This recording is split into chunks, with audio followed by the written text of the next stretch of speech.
Bismillahirrahmanirrahim. Assalamualaikum warahmatullahi wabarakatuh.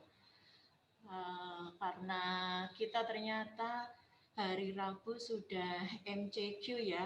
Saya barusan koordinasi dengan Pak Godang. Sebenarnya mau ngisi kuliah di hari Selasa, ternyata udah full sekali. Bahkan kalian juga ada remet. Jadi ini saya diberikan solusi oleh Pak Godang untuk ngisi dulu ya, asinkronos kali ini.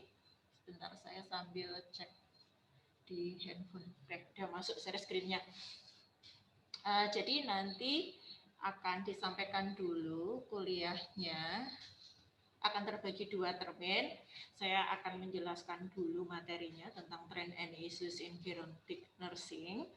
Kemudian nanti akan ada juga proses diskusi di dalam ELS. Nanti mungkin akan saya buka ini aja ya, dibuka agak panjang, tidak seperti jam kuliah karena waktu kalian juga sudah uyuk-uyukan dengan ini juga dengan banyak skill lab, terus juga ada remediasi dan yang lain-lainnya.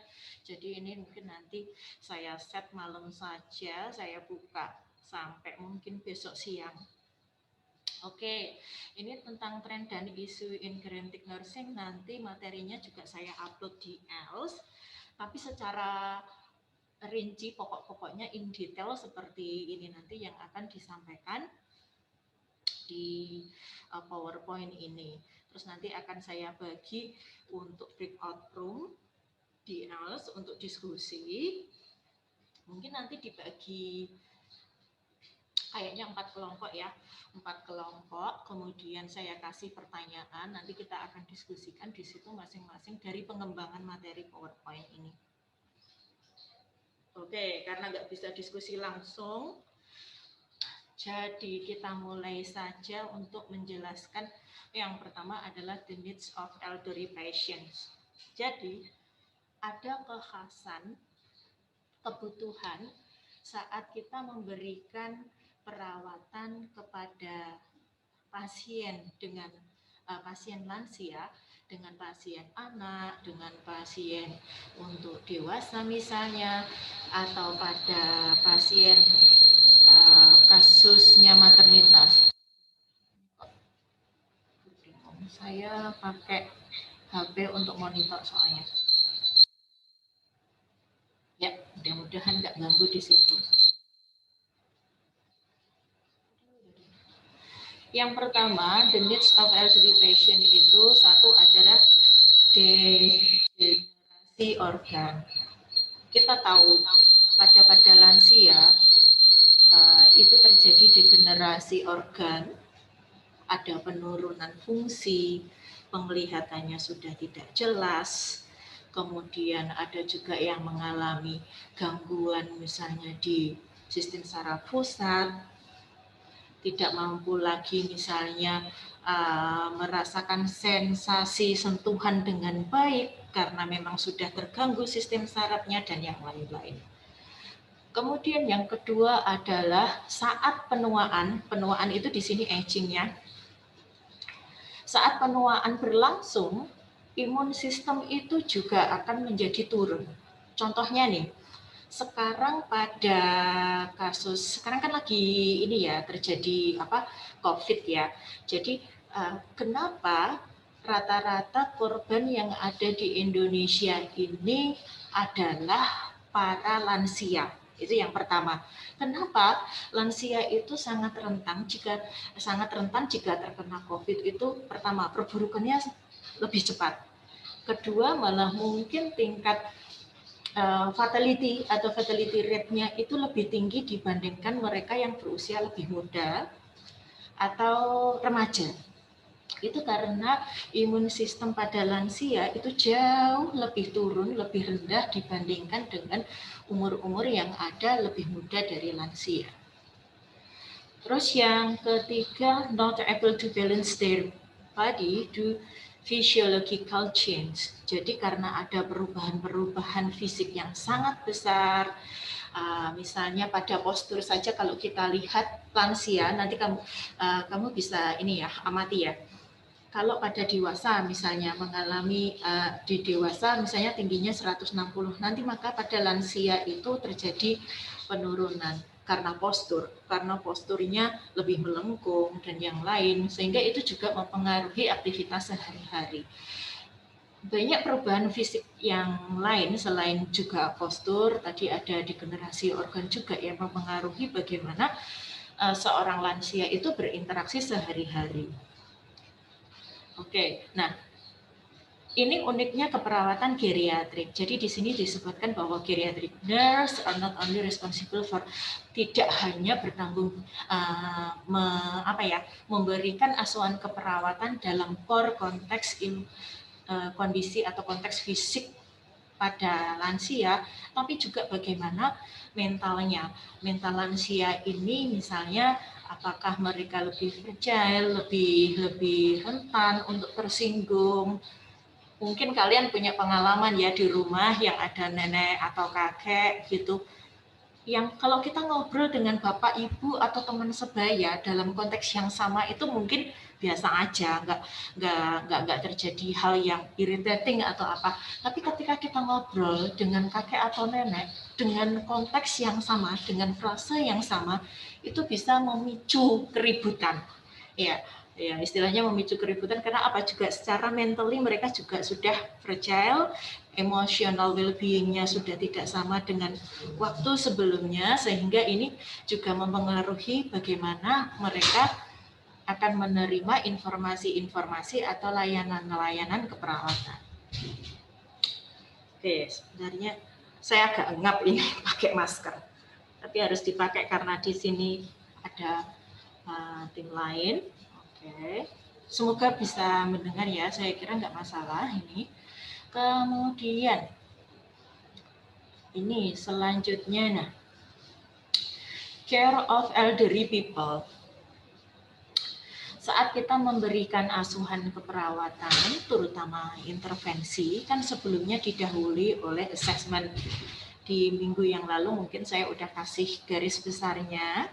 Jadi untuk nursing care proses itu apa saja? Diawali dari assessment, kemudian menentukan diagnosis, kemudian setelah diagnosisnya terbentuk, maka kita akan melihat kira-kira planningnya yang sesuai dengan seorang lansia ini, apa sih lansia yang sedang saya tangani ini, kira-kira interventionnya apa gitu ya. Mungkin secara spesifik sudah ada kuliah lain ya, saya lihat di jadwal sudah ada beberapa kuliah khusus untuk nursing proses berhubungan dengan penyakit atau kondisi tertentu, pada DM misalnya, pada stroke dan yang lainnya. Nah, sehingga intervensi meskipun pada lansia dengan masalah yang sama, ini akan implikasinya akan sangat berbeda jika kita merencanakan lagi intervensi pada lansia yang berbeda dengan tema yang sama. Contohnya gini, sama-sama hypertension, sama-sama misalnya ada diabetik, tapi kita jika berhadapan dengan dua pasien lansia yang berbeda, maka interventionnya bisa jadi juga akan slightly different. Kenapa? Karena kita juga melihat kekhasan pada pasien ini, apa sih kecenderungan pribadi atau individu yang itu tidak bisa kita generalisir antara satu pasien yang satu dengan satu pasien yang lain. Nah, sehingga dalam memberikan asuhan keperawatan kepada lansia, yang pertama yang harus diperhatikan adalah bagaimana promoting healthy aging. Jadi bagaimana memberikan asuhan keperawatan yang itu memperhatikan upaya promosi dan preventif. Ini di nomor 2 ada prevention of disease. Ini menjadi salah satu core problem. Jangan sampai sakit dulu, jangan sampai dirawat dulu, sehingga yang kita utamakan adalah promotif dan preventifnya. Nah, di prevention of disease, nah ini ada beberapa hal yang perlu kita perhatikan juga, yaitu bagaimana kita memberikan assessment dan juga manajemen. Manajemen ini dalam artian memberikan intervensi dan juga planningnya sampai ke evaluasi, itu namanya manajemen. Itu kita memperhatikan secara physiological, pathological, jadi secara penampakan fisik dan patologisnya seperti apa. Kemudian secara psychological, apakah misalnya suatu kondisi itu akan mempengaruhi mental pasien atau lansia, dan juga sociological preference. Bagaimana suatu kondisi itu mempengaruhi pasien di dalam berinteraksi dengan orang lain, dengan lingkungan sekitarnya. Apakah kira-kira hal itu juga akan melimitasi, membatasi pasien untuk dapat bersosialisasi dengan lingkungan sekitarnya. Apapun itu, yang penting yang harus kita pegang adalah bahwa proses penuaan atau aging itu adalah proses yang normal, yang itu pasti akan terjadi pada siklus hidup manusia. Nggak mungkin manusia misalnya ujuk-ujuk dari lahir kemudian tidak akan pernah mengalami penuaan, remaja berkembang menjadi remaja kemudian dewasa tanpa aging, itu nggak akan mungkin. Pasti manusia akan mengalami circle itu karena itu sudah nature-nya, sudah takdirnya untuk juga sampai ke proses aging. Oke, selanjutnya, nah ini secara umum karena tren isu ini juga membahas isu global, sehingga yang saya sampaikan di sini adalah bagaimana demographic of aging atau bagaimana secara data demografi penuaan yang ada di seluruh dunia.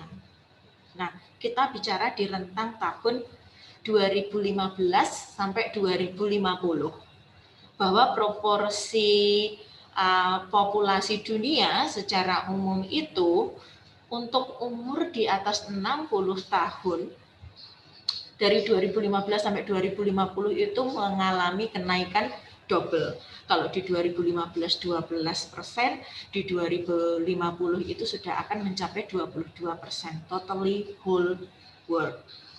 Terus kemudian apa yang kita perlu berikan terkait dengan demografik seperti ini? Yang pertama adalah comprehensive nursing care kepada lansia. Kenapa kita sebut komprehensif? Nah, karena di sini ada kombinasi pemberian basic need atau kebutuhan hidup dasar dengan juga memberikan proses keperawatan secara sistematik. Lagi-lagi ini yang sistematik yang disampaikan adalah ini core-nya. Ada assessment, diagnosis, planning, implementation, and evaluation. Kenapa harus selalu seperti ini? Karena logiknya adalah tanpa assessment yang baik, tanpa proses diagnosis yang baik, maka kita tidak akan mungkin merencanakan nursing proses yang sesuai dengan kondisi pasien, dan tentunya saja implementasinya nanti nggak bisa untuk memberikan perbaikan kepada pasien. Sehingga memang proses assessment, diagnosis, kemudian perencanaan atau planning, implementation itu adalah suatu rangkaian yang tidak terputus. Kita nggak bisa hanya mengajak assessment, oh biasanya pada lansia itu simptomnya akan seperti ini. Kalau gitu saya kasih ini deh intervensinya, planningnya. Kita tidak bisa generalisir seperti itu. Sekali lagi harus melihat kondisi masing-masing pasien seperti apa. Oke. Terus kemudian, nah secara umum ini juga perlu ya kita ketahui aspek legal dan aspek etik di dalam keperawatan lansia, dalam keperawatan gerontik. Apa aspek legal dan etik yang harus diketahui oleh perawat dalam memberikan asuhan keperawatan kepada lansia? Yang pertama itu adalah medical treatment or surgical treatment.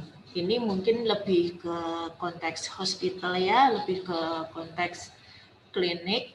Nah, memberikan inform consent, kemudian juga penjelasan sebelum kegiatan itu dilakukan. Misalnya ada surgery.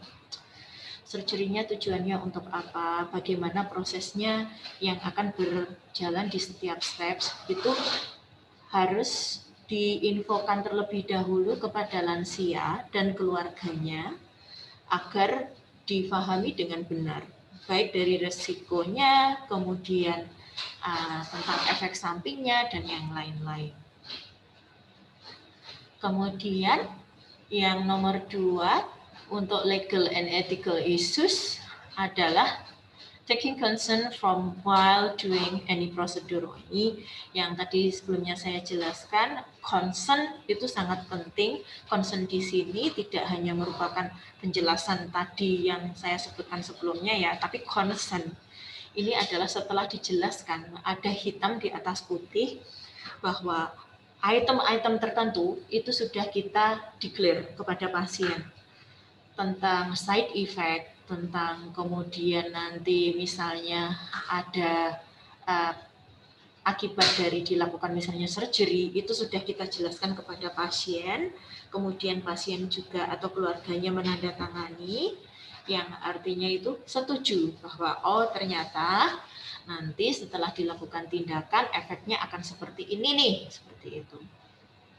Terus kemudian yang ketiga yaitu evaluate the patient ability to make decisions. Kenapa sih harus dievaluasi? Cuma bikin keputusan kok harus dievaluasi? Kenapa? Yang pertama kita harus tahu dulu apakah pasien atau keluarga pasien memiliki kapabilitas untuk memahami apa yang akan diberikan atau dilakukan. Kenapa perlu seperti itu? Ya gimana mau memberikan informed consent kalau memang ternyata tidak memahami atau tidak diberikan penjelasan dulu. Ternyata tidak able untuk make decision. Ternyata pasiennya bingung, keluarganya juga apalagi tidak bisa dijelaskan. Maka tidak bisa diberlakukan informed consent.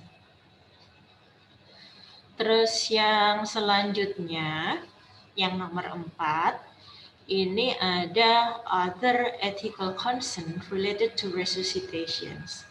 Pada beberapa kasus ini ada keluarga yang lebih prefer jika memang terjadi hal yang tidak memungkinkan harus diresusitasi gitu ya. Ada mereka yang memiliki option atau lebih prefer DNR, do not resuscitate.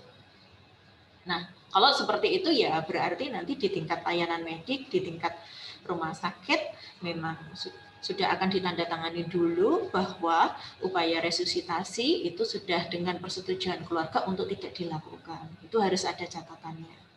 Sehingga mal dalam tindakan keperawatan dan juga kedokteran itu bisa dihindari dengan memberikan informed consent sebelumnya.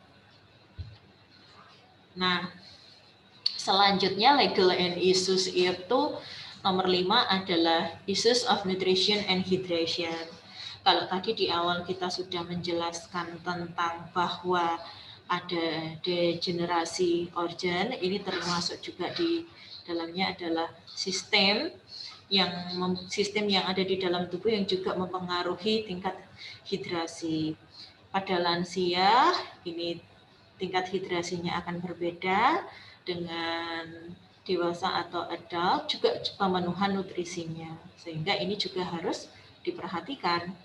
Kemudian transfer to intensive unit, ada suatu kondisi yang lebih mungkin ya memungkinkan pada lansia untuk ditransfer ke intensive unit, sehingga ini juga terkait dengan persetujuan keluarga itu harus diperhatikan. Sehingga sebelum melakukan semua tindakan, maka lansia, keluarga, atau juga mungkin sanak saudara lansia, teman, dan juga pemberi pelayanan kesehatan itu sudah akan tahu dulu kira-kira nanti dilema etiknya itu yang akan terjadi seperti apa, sehingga itu bisa diantisipasi dulu. Nah, ini adalah impact-nya ya, impact geriatric nursing ini karena di sini melibatkan bagaimana kita bekerja sama dengan orang yang mengalami penuaan, kemudian keluarga, dan juga komunitas, kalau pasiennya memang ada di setting komunitas, agar mereka mampu memberikan support untuk proses penuaan yang healthy atau healthy aging. Kemudian bagaimana agar lansia tetap dapat berfungsi, organnya dapat berfungsi secara optimal, kemudian juga sehingga quality of life dari lansia itu tidak mengalami penurunan yang bermakna. Sehingga dalam pemberian layanan asuhan keperawatan ini, skopnya kan bisa macam-macam ya. Misalnya di sini ada rumah sakit, komunitas, home care, rehabilitation setting. Kalau di Indonesia mungkin belum banyak, jadi facility hospice seperti itu yang digunakan untuk memberikan perawatan pada lansia setelah didischarge dari rumah sakit, terutama yang memiliki penyakit-penyakit kronis. Contohnya nih, kalau untuk kasus stroke ya, stroke itu kan penyakit yang kronis atau mungkin kondisi-kondisi paliatif lainnya. Misalnya pada pasien dengan cancer gitu kan tidak mungkin dalam long term itu akan tinggal di hospital, sementara sifat pelayanan servisnya itu hanya untuk maintenance saja, itu sangat-sangat costly kalau harus tinggal di hospital, sehingga pilihan rehabilitation setting ini sangat dianjurkan. Pasien memang ada di unit hospice untuk pasien-pasien paliatif yang itu juga masih dirawat dan dimonitor oleh layanan kesehatan yang juga terafiliasi dengan rumah sakit. Beberapa hospice itu terafiliasi dengan rumah sakit sehingga mereka masih bisa mengkontrol pasien dan juga jika ada tindakan emergensi itu bisa langsung dibawa ke rumah sakit. Nah, selanjutnya ini tentang sign and symptom of chronic stress. Nah, ini yang sering terjadi pada lansia. Sign dan simptom pada chronic illness ini bisa saja yang pertama menjadikan lansia lebih irritable, lebih sensitif. Nah, mungkin contohnya kita ngajak ngobrol-ngobrol dalam kondisi atau setting sehat atau biasa, mungkin itu tidak akan mengganggu. Tapi pada chronic stress elder itu bisa sangat iritatif, sangat mengganggu gitu. Lebih mudah tersinggung, lebih mudah marah, lebih mudah baper. Nah, itu yang harus kita pahami pada kasus chronic stress. Yang kedua, kelelahan yang berlebih. Nah, meskipun tidak melakukan aktivitas fisik yang sangat masif, tapi pada chronic stress elderly, fatigue ini akan menjadi dominan, akan menjadi sering muncul, meskipun juga dari asupan protein atau nutrisi tinggi, tapi kondisi ini bisa jadi lebih mudah eksis pada lansia. Kemudian ketiga, loss of appetite. Jadi nggak nafsu makan, mau makan susah, atau mungkin lebih picky eater, tidak mau makan makanan tertentu, setelah disediakan makanan yang diminta mungkin tidak jadi dimakan. Nah, ini bisa jadi dialami oleh pasien-pasien dalam chronic illness. Selanjutnya vomiting, ini mual muntah ya, headache atau sakit kepala, ada kesulitan untuk tidur, ini karena juga ada irritable-nya tadi, fatigue, sehingga secara tidak langsung juga mempengaruhi lansia dalam istirahat tidur, jadi sulit tidur. Digestive problems, adanya misalnya diare, kemudian mual, dan juga misalnya ada stomach pain, nervous, kemudian juga ada frequent of illness, kondisi simptom yang datang lebih sering, sampai ke low self esteem. Low self esteem ini pada lansia biasanya lebih didominasi atau disebabkan karena merasa tidak berdaya. Oh, udah tua kok nggak bisa apa-apa. Nah, ini yang seringnya menjadi low self esteem pada elderly. Nah, harapannya perawat dengan paham semua dari poin 1 sampai 10 ini, maka dalam managing stres pada pasien lansia dan juga dalam memberikan proses keperawatan itu akan selalu relate, akan selalu concern kepada hal-hal ini. Sehingga harapannya ini dapat menunjang kesuksesan dalam memberikan nursing proses. Oke, selanjutnya common chronic illness. Nah, kalau tadi itu lebih ke sign, simptom pada chronic stress. Nah, sekarang kita membahas chronic disease yang penyakit-penyakit kronis yang sering terjadi pada lansia. Yang pertama depresi. Itu kenapa nanti waktu ini kan sudah mulai skill lab ya. Kayaknya skill lab yang pertama tadi sudah mulai pengkaji GDS, MMSE kalau nggak salah ya. Kemudian risk for falls. Nah, ini adalah masalah-masalah yang sering muncul pada lansia. Depression misalnya.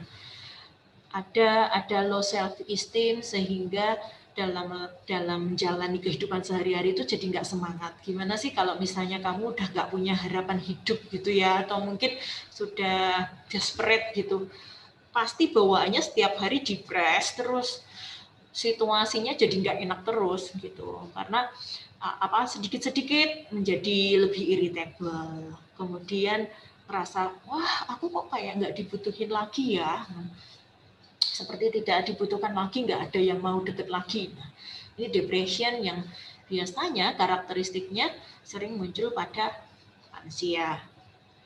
Terus chronic disease yang lain ini ada Alzheimer, kemudian diabetes. Ini kayaknya sudah dijelaskan juga ada salah satu pertemuan mata kuliah yang membahas nursing proses pada diabetes kayaknya.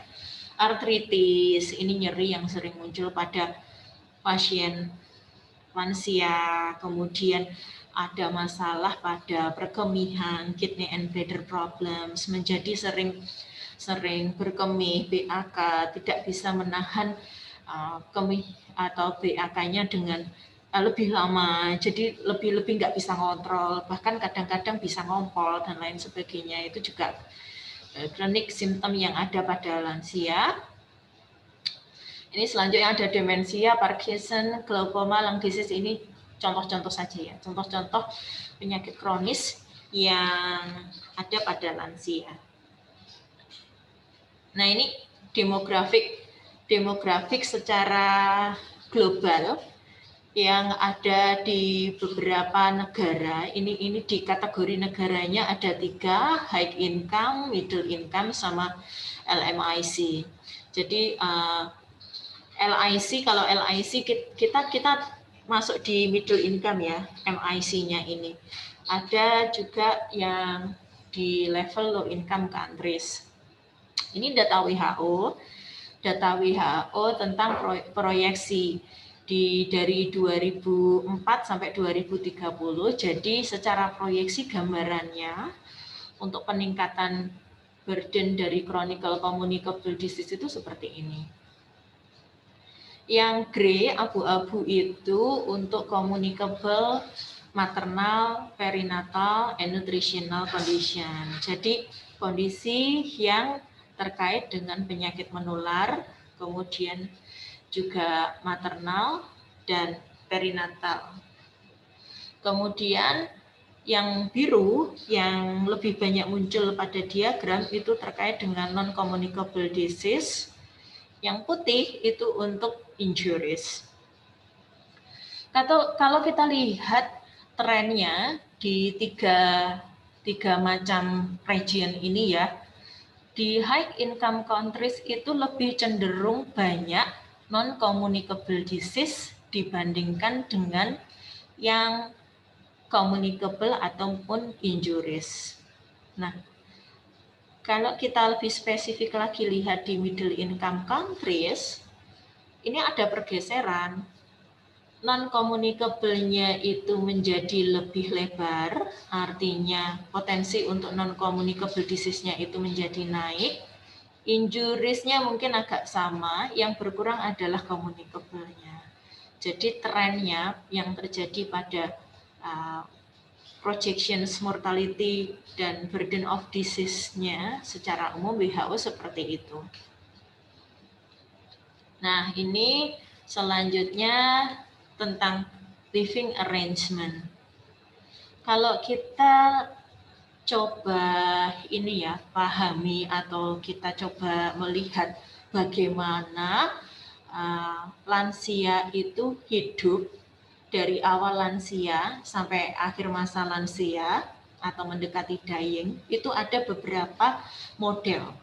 Mungkin di kuliah awal, di bagian kuliah elderly, ada yang sudah menyampaikan tentang emptiness. Emptiness itu empty dan ness itu lah ya. Ness-nya dari ness sarang. Ya, jadi emptiness itu merupakan suatu simptom. Ketika lansia tiba pada masa menua, mereka lebih banyak ditinggalkan oleh anak-anaknya.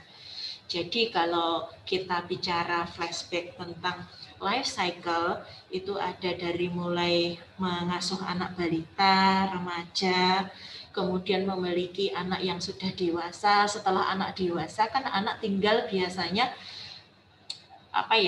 berbeda rumah atau mungkin berbeda kota dari orang tuanya. Nah, biasanya orang tua akan tinggal sendiri dengan pasangannya masing-masing di rumahnya. Nah, itu yang kita sebut emptiness syndrome. Jadi sarangnya udah kosong, maksudnya kosong-kosong dari anak-anaknya, karena anak-anaknya sudah bermigrasi ke tempat-tempat lain.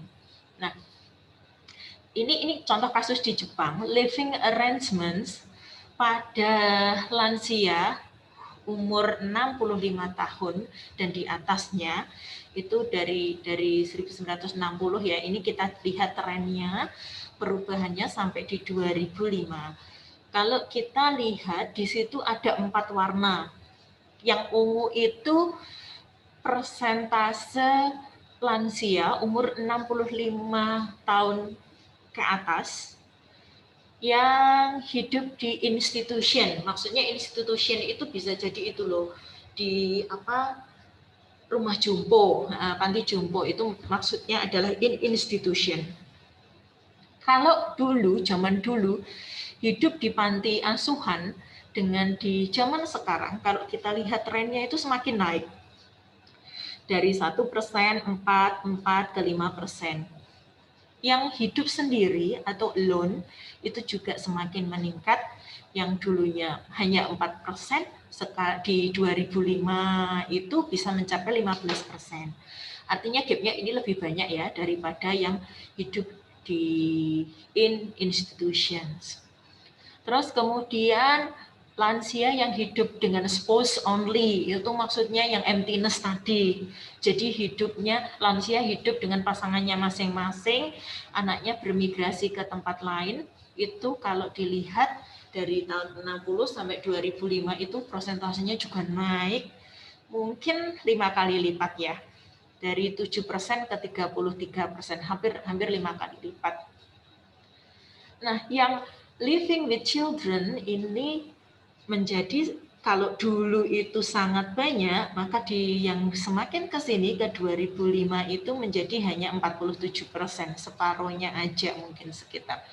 Jadi trennya, shiftingnya seperti itu, sehingga ini juga akan berdampak pada pemberian layanan asuhan keperawatan saat lansia tinggal di institution atau tinggal sendiri dengan spouse atau dengan pasangannya dan juga dengan anak-anaknya. Kita mau melibatkan siapa aja, itu kita bisa melihat diagram ini.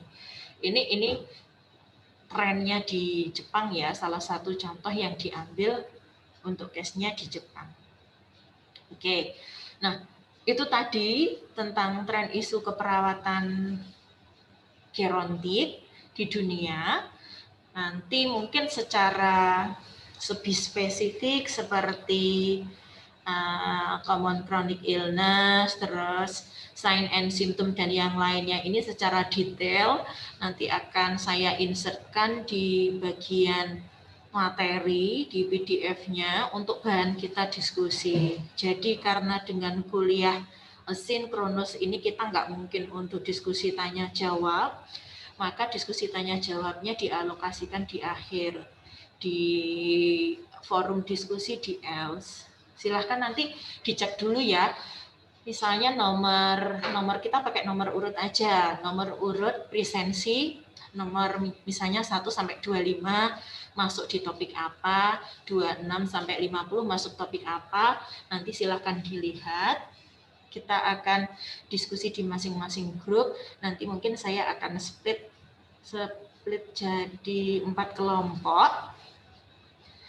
Diskusinya waktunya akan saya set agak wider aja waktunya, jadi nggak cuma 1 jam, tapi akan saya buka sampai besok siang, mulai dari nanti sore, sehingga kalian bisa juga sambil nyambi ya. Kalau misalnya besok kalau nggak salah ada skill lab, maka yang nggak skill lab pagi bisa join di forum diskusi, yang skill labnya kira-kira yang pagi ya bisa join di siangnya. Jadi kita coba fleksibel aja agar tetap ada interaksi meskipun kuliahnya online sinkronus. Oke, kita teruskan diskusi tanya jawabnya di grup ELS. Kita akhiri. Assalamualaikum warahmatullahi wabarakatuh.